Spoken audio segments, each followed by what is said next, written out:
She built an empire out of pimples. What started as a small dermatology office in Southern California turned into a global brand with billions of views.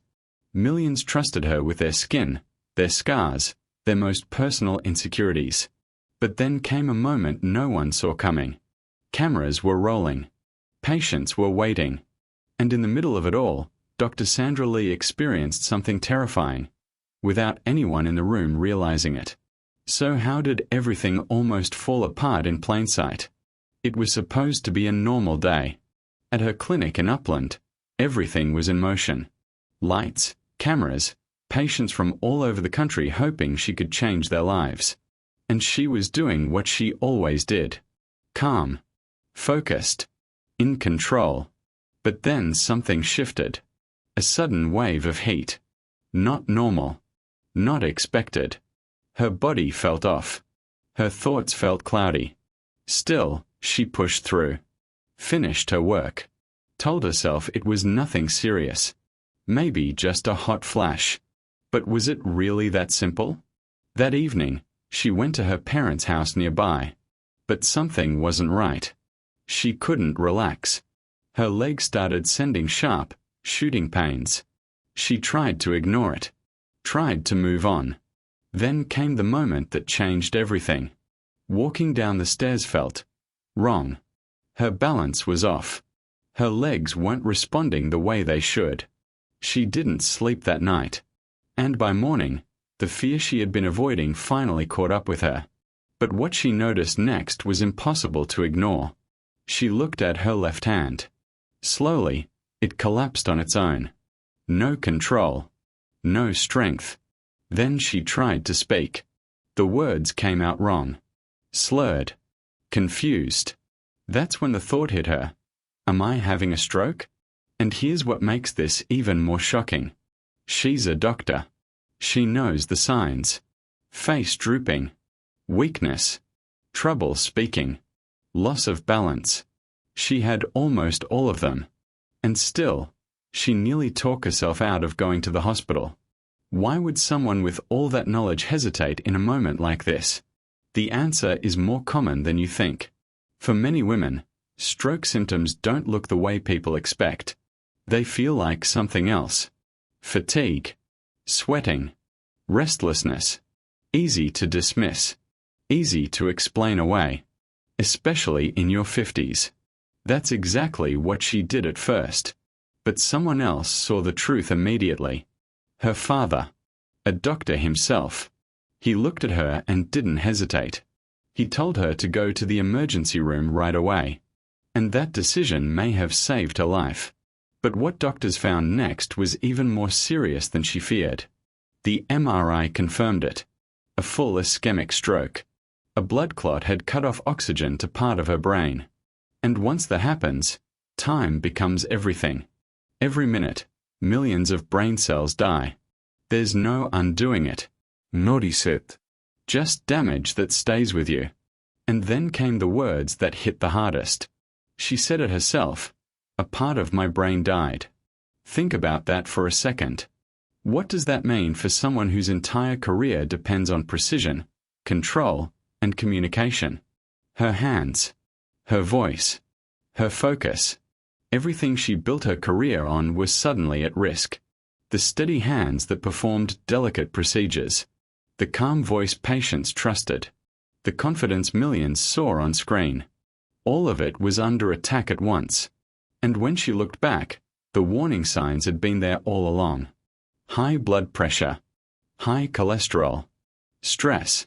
She knew it. But like so many people, she kept going anyway. So here's the uncomfortable question. How many of us are doing the same thing right now? Doctors are seeing more cases like hers. People in their 40s, 50s, pushing themselves too hard for too long. Ignoring the signals. Assuming they'll deal with it later. Until later becomes too late. And in her case, everything stopped instantly. Filming halted.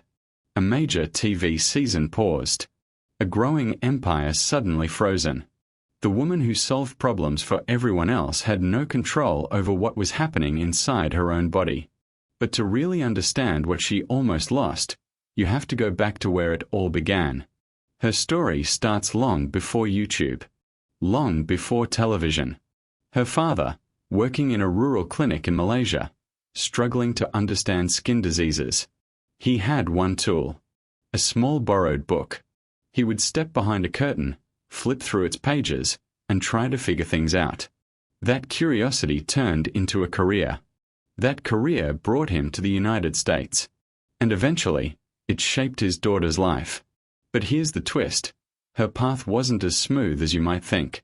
She didn't even match into dermatology at first. The very field she grew up in. The one her father built his life around. She was rejected.